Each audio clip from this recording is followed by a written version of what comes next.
सिद्धिभ्यः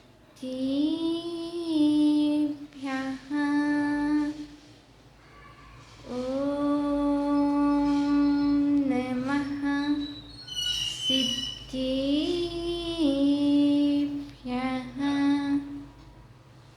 ॐ नमः सिद्धिभ्यः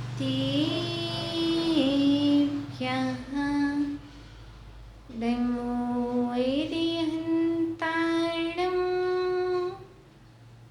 नमो सिद्धाणं नमो वैरियाणं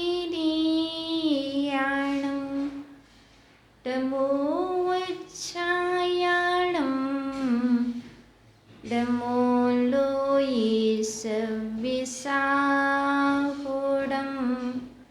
नमो लोयिसविसाहुडं वन्दितु संविसिन्धि ध्रुवमज्जल मणुबमं पत्ति वोच्छामि समीपाहुळ मिडिमो श्रीकीविलीवड्यं नमः समयसाराय स्वानुभूत्या च कासति शिशुभावभावाय शैर्विभावान्तरच्छिदि गुरुवः पान्तिनो नित्यं ज्ञानिदर्शनिनायकः चारित्राणुगम्भीरा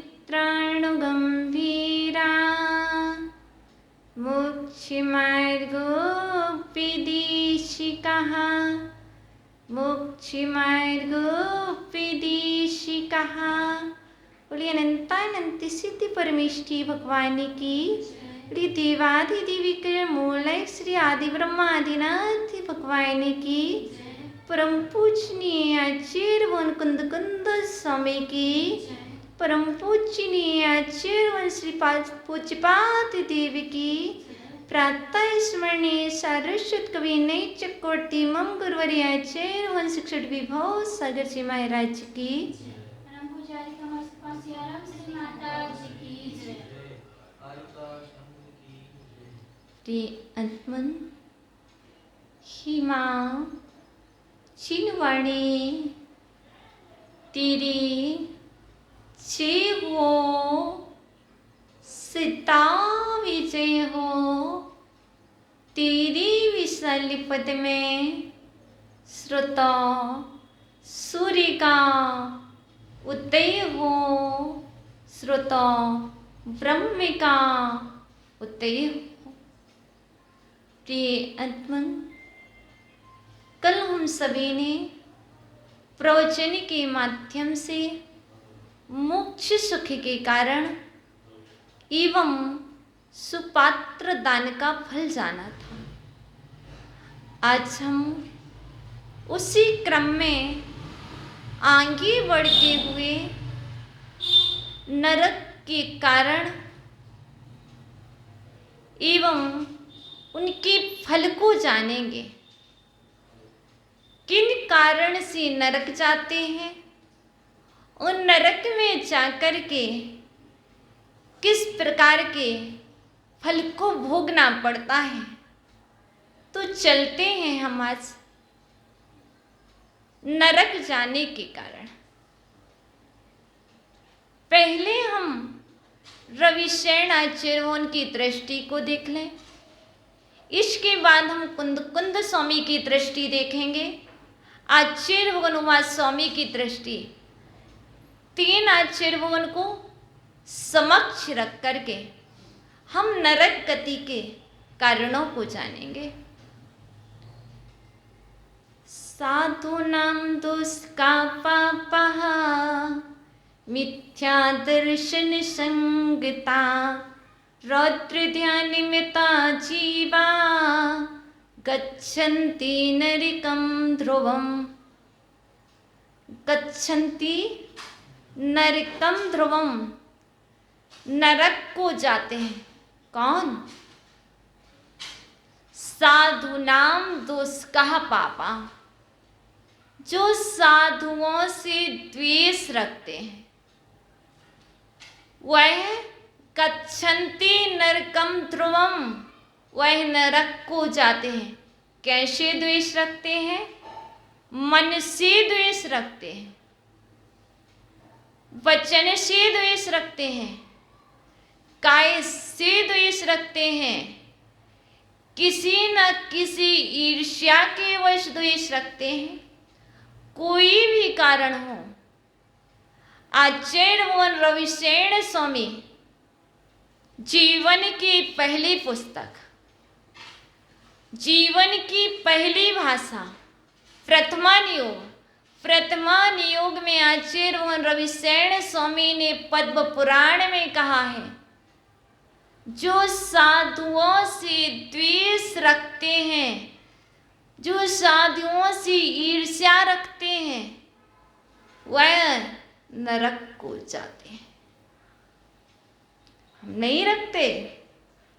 जो नहीं रखते वह स्वर्ग को जाते हैं, जो द्वेष नहीं रखते वह मोक्ष को जाते हैं। और क्या होता है? जो द्वेष रखते हैं वो क्या होते हैं? मिथ्या दर्शन संगता, और जो मिथ्यात्व से संयुक्त होते हैं।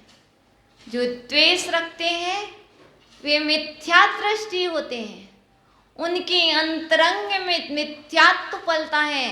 तो ऐसे मिथ्या दर्शन से संयुक्त जीव भी गच्छन्ति, जाते हैं।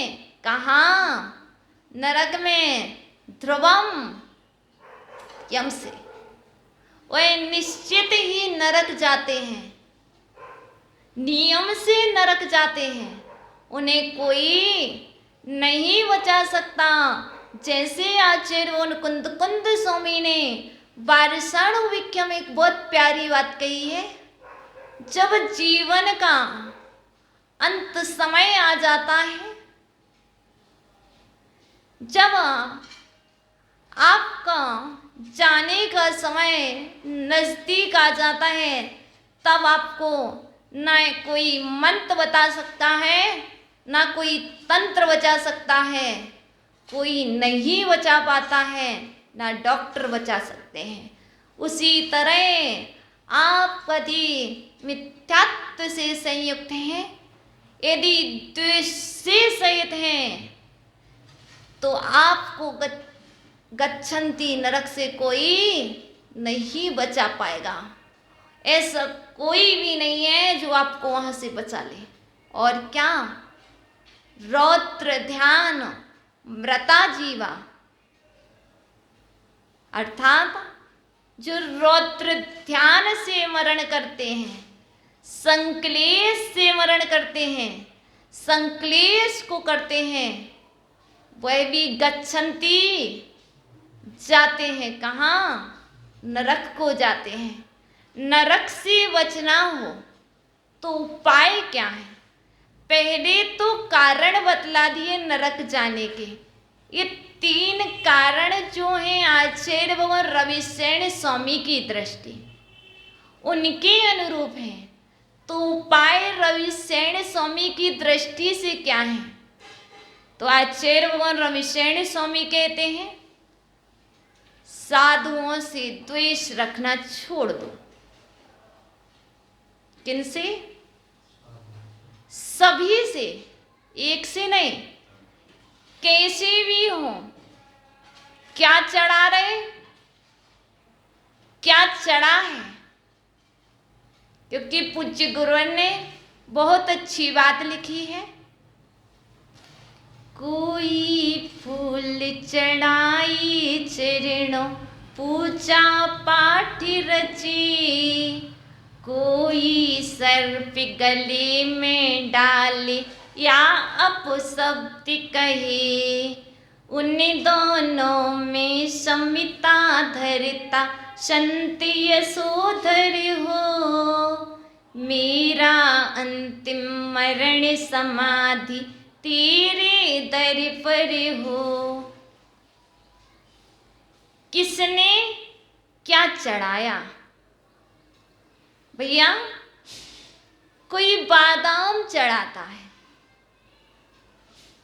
कोई फूल चढ़ाता है, लेकिन कोई ऐसा होता है जो फूल चढ़ाता है तो वह उसके जीवन में सूल चढ़ा देता है। वह साधु नहीं होता, वह संत नहीं होता, वह साध्वियां नहीं होती। तुम कुछ भी चढ़ाओ, दोनों में समता। चाहे तुम फल चढ़ाओ, चाहे तुम सूखा फल चढ़ाओ। यदि कुंद कुंद स्वामी की दृष्टि को देखें तो जो सूखा फल चढ़ाता है वह सूखा ही रहता है। जो हरा भरा चढ़ाता है तो रविसेन स्वामी की दृष्टि में उसका जीवन भी हरा भरा होता है। हम पुण्य नहीं कर सकते तो दूसरों को पुण्य करने से वंचित भी नहीं कर सकते। हमने तो यही पढ़ा है, गुरुवर आपके चरणों की रज मिल जाए, गुरुवर आपके चरणों की रज मिल जाए। मार्ग में चलते हैं, जिस मार्ग से जानवर भी निकले हैं, जिस मार्ग से सभी जीव गमन किए हैं, यदि वहां से दिगंबर यतिराज साधु संतों के पग पड़ जाते तो हम वह मार्ग की धूलि को अपने मस्तक ऊपर ही धारण कर लेते हैं। और क्या कहते हैं? इस सर्व रोग को दूर करने वाले सर्वौषधि का काम करे। सम्मेद शिखर जी जाते हैं, क्या करते हैं? सुपार्श्वनाथ टॉप की रज लेकर के आते हैं, पार्श्वनाथ की रज लेकर के आते हैं। क्यों? ये सिद्ध भूमि है, ये सिद्ध भूमि है भैया। ये सागर भी सिद्ध भूमि है, मानो या ना मानो, क्योंकि सिद्धशिला 45 लाख योजन की है और ये 2.5 द्वीप, ये भरत क्षेत्र 45 लाख योजन का है। तो सिद्धशिला है कि नहीं? ये सिद्ध भूमि है कि नहीं? यहाँ से भी जीव सिद्धि को गए हैं। कहीं ऐसा तो नहीं हम किसी को देख करके उससे द्वेष रखने लगे। अभी तक तो सुना था कि श्रावक श्रावक से द्वेष रखते हैं, श्रावक की क्रियाओं का प्रभाव साधु पर नहीं पड़ता है। कौन क्या कर रहा है करने दो, विशेषता में मत जाओ, आगम को मानो, क्योंकि नरक का कारण है। आपने कहा कल मोक्ष सुख के कारण बतलाओ, बहुत अच्छा। आज आपने कहा वही कारण बतलाओ जिनसे हम नरक जाने से बच जाएं, क्योंकि मुझे नरक नहीं जाना है तो उन कारणों को जानना अनिवार्य है। तो ये कारण भी है, कहीं हम किसी तरह से द्वेष तो नहीं रख रहे, जो रख रहे हैं उनको देख करके मत चलो, अपने अंतरंग को देख करके चलो। एक बार अपने हृदय पर हाथ रख करके तो देखो, क्या मैं जो कह रहा हूँ वह आगम सम्मत है? क्या मैं जो कह रहा हूँ ये कल्याण करने वाला है? क्या ये श्रेय है कि अश्रेय है? जो श्रेय है वह कल्याणकारी है, जो अश्रेय है वो अकल्याणकारी है। अकल्याणकारी वचन सम्यक दृष्टि नहीं कहता है। अश्रेयकारी वचन, अकल्याणकारी वचन तो मिथ्या दृष्टि के निकलते हैं। मुझे कल्याण करना है। ये चतुर्मास कल्याण के लिए हुआ। चतुर्मास ऊपर की यात्रा कराने के लिए है, मोक्ष सुख के लिए है। इसलिए देखो, जानो, जाने दो। देखो वह जो श्रेय हो, जो कल्याणकारी हो। जानो वह जिससे कल्याण हो। जो अकल्याणकारी उसे जानना भी नहीं। उसको क्या करो? जो अकल्याणकारी है जाने दो। कौन आया? श्रेय या श्रेय? यदि अश्रेय आया है जाने दो, बात नहीं करना। कल्याणकारी कोई मनुष्य आया है, सम्यक दृष्टि मनुष्य आया है, आइए बैठिए, तत्व चर्चा करते हैं। भैया, यदि कोई श्रेय को कहने वाला आया है, जिससे गुण की प्राप्ति हो, उससे तत्व चर्चा करो, तुम्हारा कल्याण होगा। कल्याण होगा तो नियम से मोक्ष की प्राप्ति होगी। यदि अकल्याणकारी वचनों को कहोगे तो कहाँ मोक्ष सुख मिलेगा? ये जीवन बहुत अमूल्य है। इसको पैसों से नहीं आंका जा सकता है। इसे धन से नहीं नापा जा सकता है। इस जीवन का महत्व जो है सो है। उस जीवन की दुर्लभता को समझो। ये जो जीवन मिला है बहुमूल्य है, बहुत अल्प है। इस जीवन से मुझे वही कार्य करना है जिससे मैं शाश्वत सुख को प्राप्त कर सकूं। मुझे वही कार्य नहीं करना जिसे मुझे संसार में भटकना पड़े। तो हमने रविशरण स्वामी की दृष्टि में 3 कारण जाने। साधुओं से द्वेष रखना, या साधुओं से द्वेष रखने वाले नरक को जाते हैं। एक नाम से द्वेष रखने वाले नरक को जाते हैं। इसलिए और मिथ्यात्व से वे संयुक्त होते हैं। जो जीव मिथ्यात्व से संयुक्त होते हैं वो नरक को जाते हैं, और जो सम्यक्त से सहित होते हैं वो मोक्ष सुख को प्राप्त करते हैं। जो आर्त ध्यान, रौद्र ध्यान से मरण करते हैं, संक्लेश करते हैं, वो भी नरक को जाते हैं। जो धर्म ध्यान और शुक्ल ध्यान में रत होते हैं, जो स्वाध्याय करते हैं, वो मोक्ष सुख को प्राप्त करते हैं। करो क्या? क्या करो? जो श्रेय वह मत करो जिसके करने से कल्याण ना हो। वही करो जिसको करने से कल्याण हो जाए। लोग कहते हैं कौन देख रहा है? किसने देखा? हाँ, कौन देखता है? कार्य अकेले ही करते हैं और फल भी अकेले को प्राप्त होता है। कार्य छुपके करते हैं, लेकिन कर्म तो सबके सामने उदय में आता है। इसलिए ये मत देखो कौन देख रहा है। हाँ, सर्वदर्शी तो देख रहा है, केवल ज्ञानी तो देख रहा है। हम ना देखें, आपकी माँ ना देखे, आपके पिता ना देखे, ये जगत भी ना देखे, इस संसार के जीव भी ना देखें, लेकिन सर्वदर्शी की दृष्टि में तुम बच नहीं सकते हो।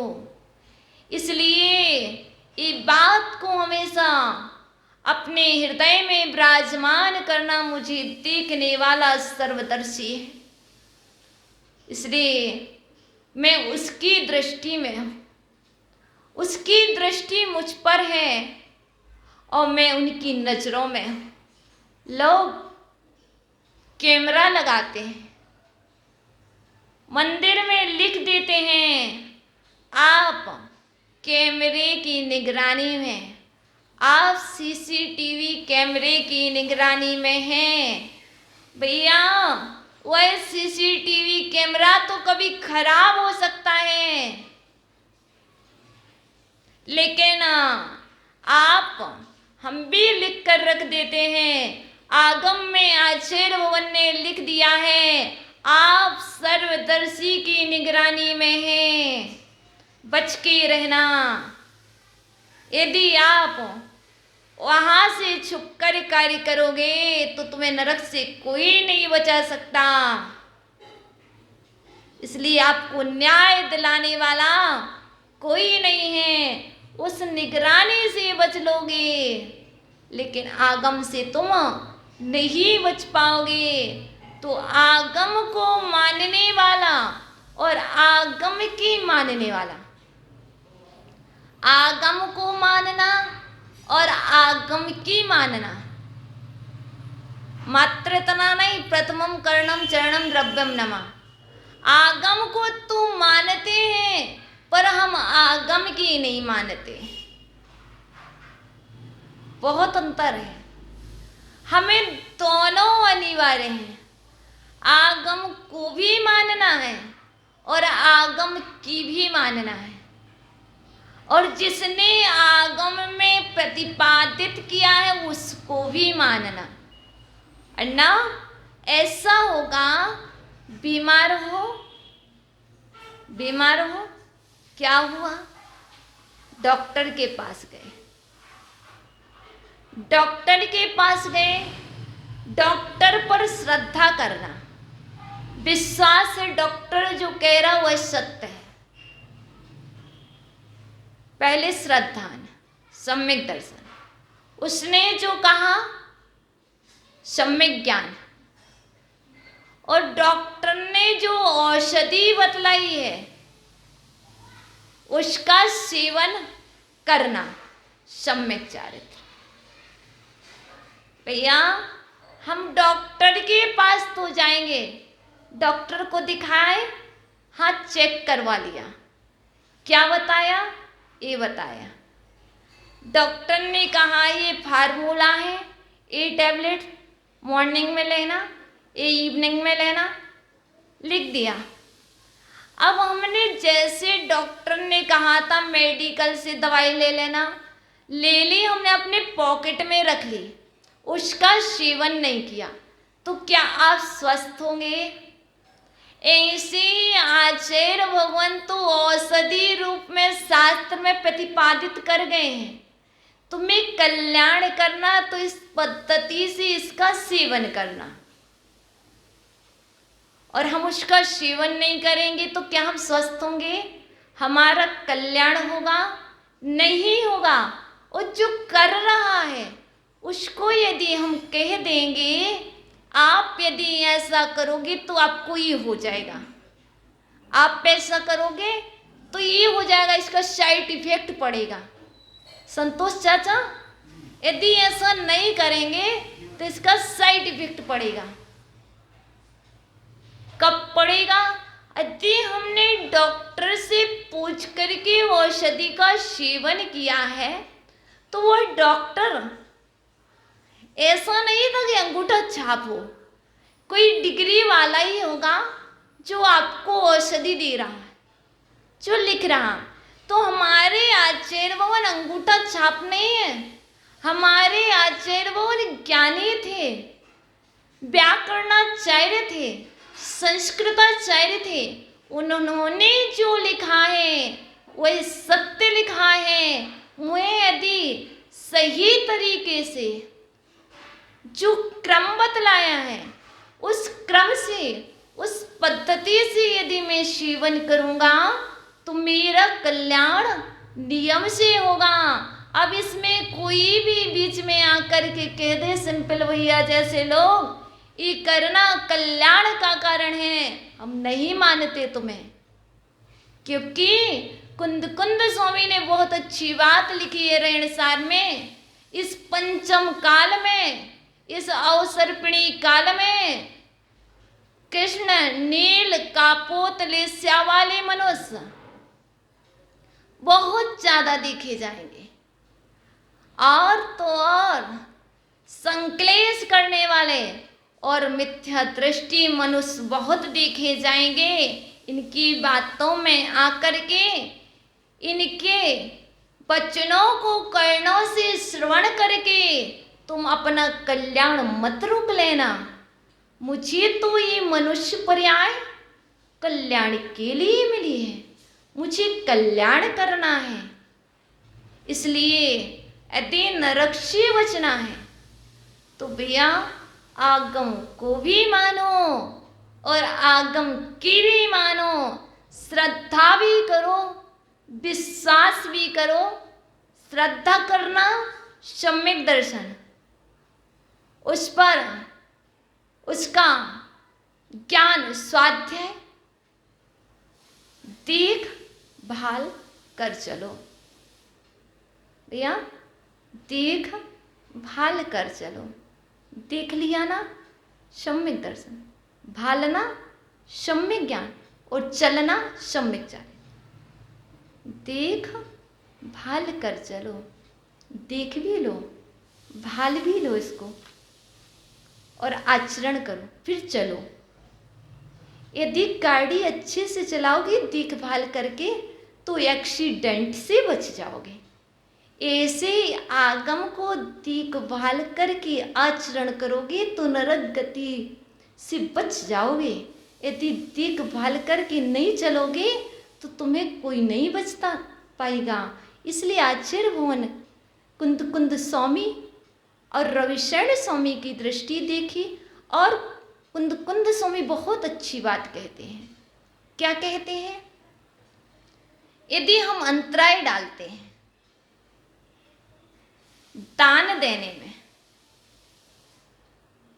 तब भी हम नरक जाते हैं। दान देने में अंतराय डालना नरक गति का कारण है। स्वाध्याय करने में अंतराय डालना नरक गति का कारण है। कैसे डालते हैं भैया? आप ऐसा मत करो, यहां मत दो दान, यहां देना। अभी ऐसा कार्य मत करो, ये अंतराय है। स्वाध्याय का काल था, स्वाध्याय के काल में दूसरा सब्जेक्ट लेकर के बैठ जाना, अंतराय डाला, विघ्न डाला। विघ्न को अंतराय कहते हैं। तो अब यहाँ पर आचार्य ने बोला था क्षय रोग, जिसे बोलते कुष्ठ रोग। जो अंतराय डालता है उसे क्या होता है? कुष्ठ रोग। यदि आपको कुष्ठ रोग से बचना है तो अंतराय डालने से बचो, क्योंकि अंतराय डालना नरक गति का कारण है।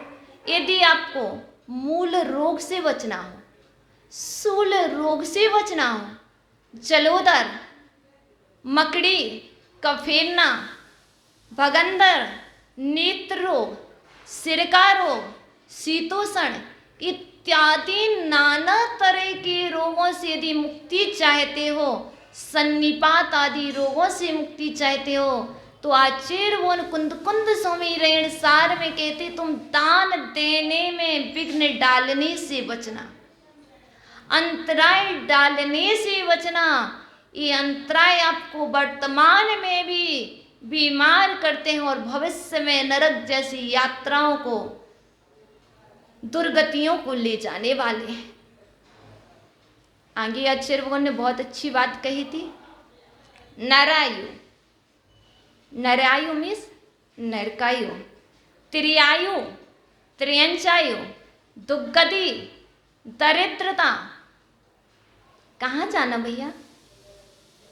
कहाँ जाना चाहते? नरक गति जाना चाहते? चलो चले। कैसे जाते नरक? कौन ले जाता है नरक? नरक जाते कैसे हैं? नरक कौन ले जाता है?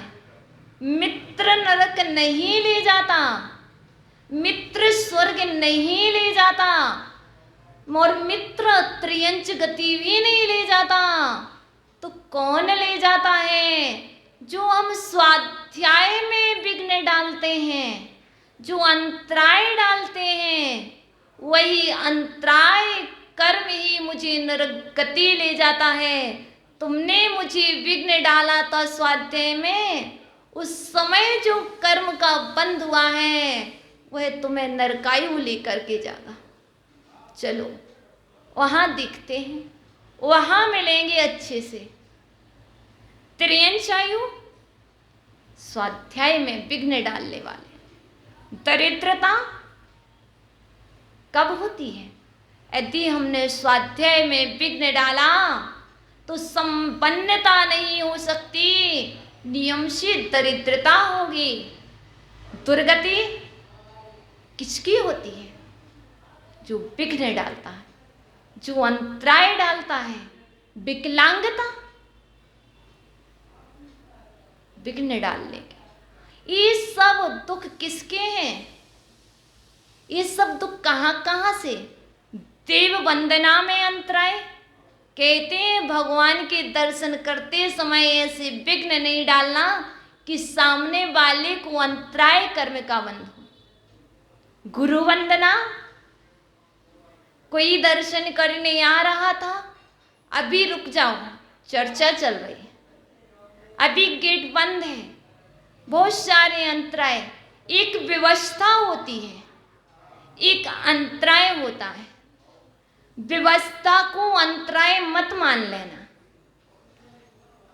क्योंकि यदि कोई 12 बजे आएगा और तुम कह दोगे कि अंतराय नहीं डालना, गेट खोलो, नहीं, वो सामायिक का काल है, ये स्वाध्याय का काल है। स्वाध्याय के काल में बात नहीं करते हैं। इस तरह की सी व्यवस्था को भी समझना। तो ये दीव वंदना, दीव वंदना में अंतराय डालने से भी नरक गति का कारण है।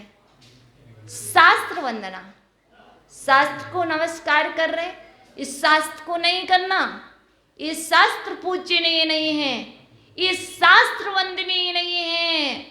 बिल्कुल सत्य कहा अमित भैया, ये शास्त्र वंदनीय नहीं है, ये संघ वंदनीय नहीं है, ये देव वंदनीय नहीं है। भैया बहुत अच्छा आप कह रहे हैं, बहुत अच्छा कह रहे हैं, कोई बात नहीं। आपने तो नरकायु का बंध कर लिया है, तुम्हें कोई नहीं बचा पाएगा। कभी मत कहना शास्त्र